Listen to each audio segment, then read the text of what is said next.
Pokoknya selain Allah semuanya milik Allah.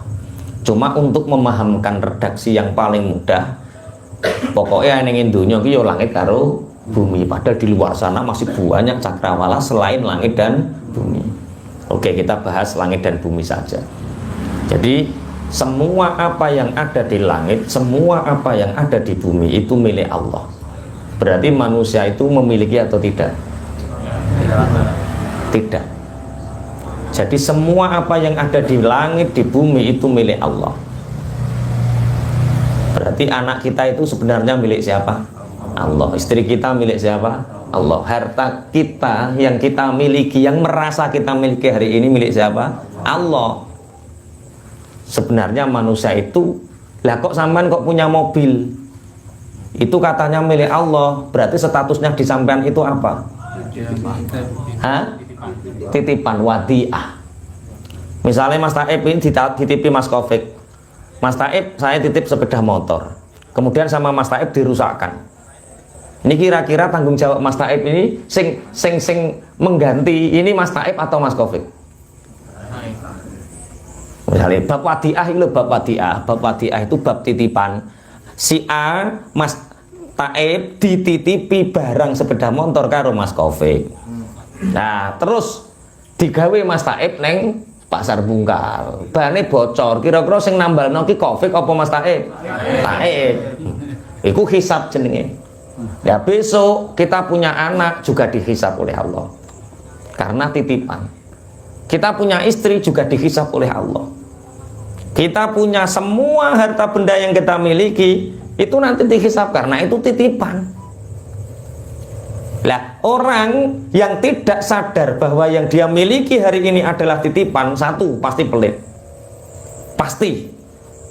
Karena dia menyangka innama utituhu ilmin ala innama utituhu ala ilmin indi.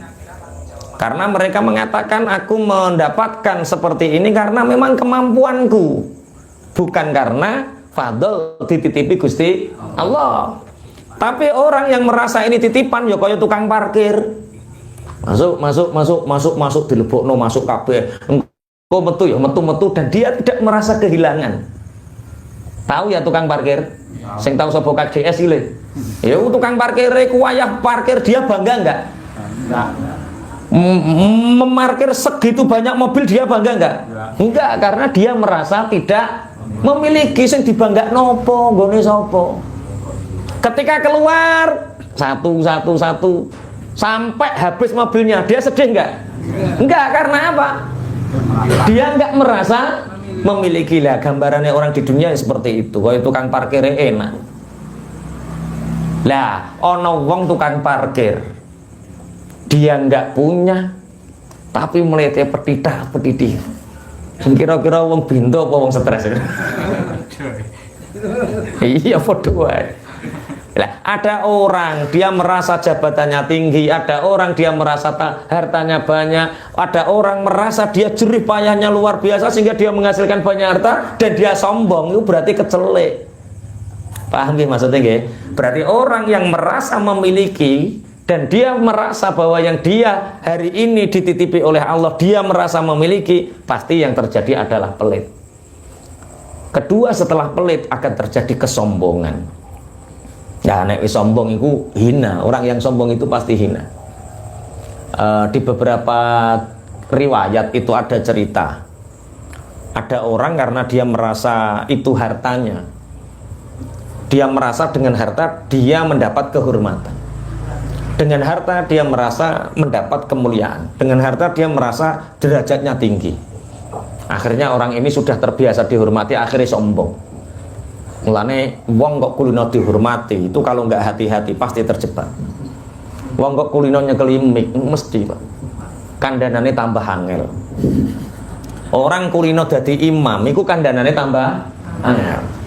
Ketua takmir karo jamaah iku kandanane angel ndi? Takmir. Nek jamaah mudah, makanya orang semakin dihormati maka kandanane semakin angel. Kandanane iku bahasa Indonesiane apa? Oh, pokoknya ya kuwi lah. Jadi dituturi, dinasihati sulit karena apa? Sudah terbiasa di depan.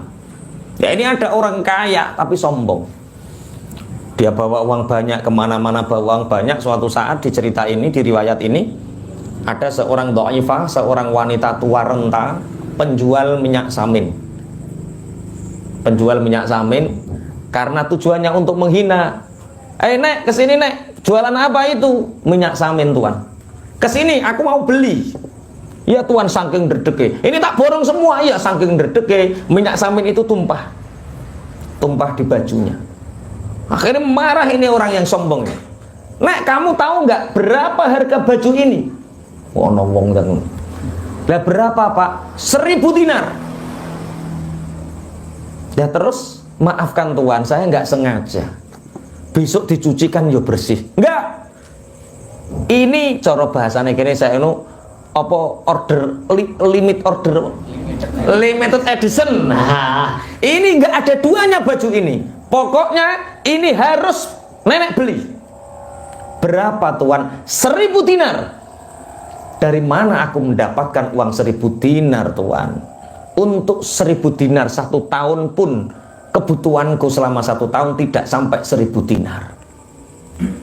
Maafkanlah tuan, jangan diambil hati. Jangan diambil hati gimana? Kamu harus membeli ini 1000 dinar. Kalau tidak, aku akan laporkan nenek dan akan dipenjara. Karena sombongnya orang ini, karena merasa memiliki kekuasaan, merasa memiliki harta. Tiba-tiba ada seorang pemuda, ibaratnya coro pahlawan Mas Taib. Saya beli. Berapa? 1000 dinar. Ini 1000 dinar. Oh, seneng wong iki, alhamdulillah oleh 1000 dinar.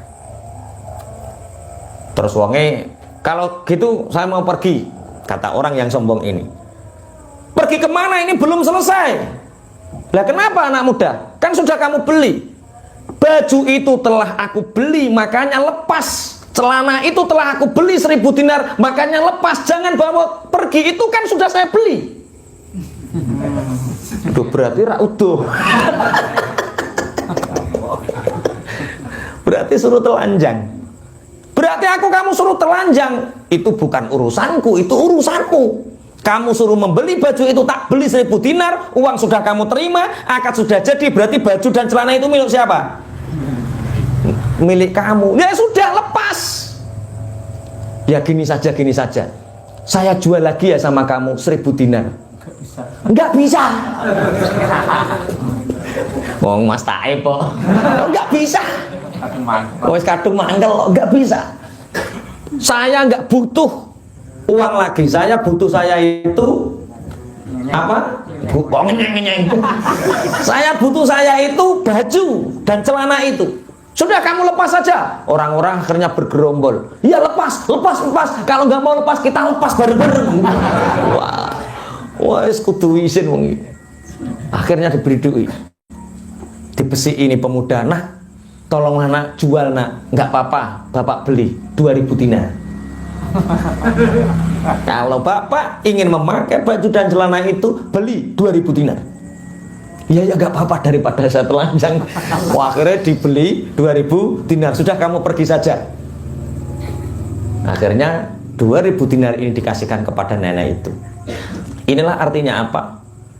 Orang yang sombong dengan apa yang tidak dimiliki itu akan dihinakan oleh Allah. Tapi orang yang tawadhu, makanya ini dawuh Imam Syafi'i itu aku yakin benar. Kenapa pemuda itu melakukan seperti itu? Sombong pada orang yang sombong adalah tawadhu. Tak boleh ini. Sombong pada orang yang sombong adalah tawadhu. Sehingga dari orang yang sombong ini menjadi rendah, sehingga dia bisa mentawadhukan diri. Ala inna lillahi ma fis samawati wa ma fil ard. Ketahuilah bahwa sesungguhnya apa yang ada di langit, apa yang ada di bumi ini milik Allah. Kita nggak punya apa-apa, kita hanya dititipi. Kalau dititipi berarti satu, harus menjaga dengan hati-hati. Kalau kita dititipi oleh Allah harta, berarti harta ini harus dijaga dengan hati-hati. Artinya pergunakan untuk kebaikan, jangan sampai untuk kemungkaran dan kemaksiatan. Kalau dititipi ilmu, hati-hati dengan ilmu itu. Tasarrufkan dengan baik, sebarkan dengan baik. Jangan digunakan untuk sesuatu yang tidak berguna. Kalau dititipi kendaraan, kalau dititipi, Masya Allah, tadi rombongan dari Kapas itu, masa mobil Avanza diumoti wong piro itu 9 niku zalim apa apik? Mosok mobil Avanza dititipi apa? Iya dimati ya, muga-muga dadi seksi akhirat. Allahumma amin. Semua apa yang kita hari ini dititipi oleh Allah itu nanti ada hisabnya, ditanya semua, nggak bisa lepas, ditanya semua. Makanya yang hari ini mungkin jatuh karena PPKM, mungkin jatuh karena itu pandemi dan lain sebagainya, itu mungkin cara Allah untuk menghabiskan harta kita dan memasukkan kita ke dalam rahmat yang lebih besar. Cuma kadang-kadang kita nggak tahu. Makanya orang miskin itu cepat masuk surganya karena pertanyaannya hanya satu. Sehari kamu kerja dapat berapa? 50.000 Gusti. Kemudian hartanya kemana? Habis. Untuk apa? Makan. Selesai. Nggak ada pertanyaan. Yang lebih martabatnya cabang berapa? 6. Sehari dapat berapa? 600. Kamu gunakan makan berapa? 100.000. Sisanya kemana? Ini. Wah, wah lah itu rodok ruwet. Rodok ruwet itu.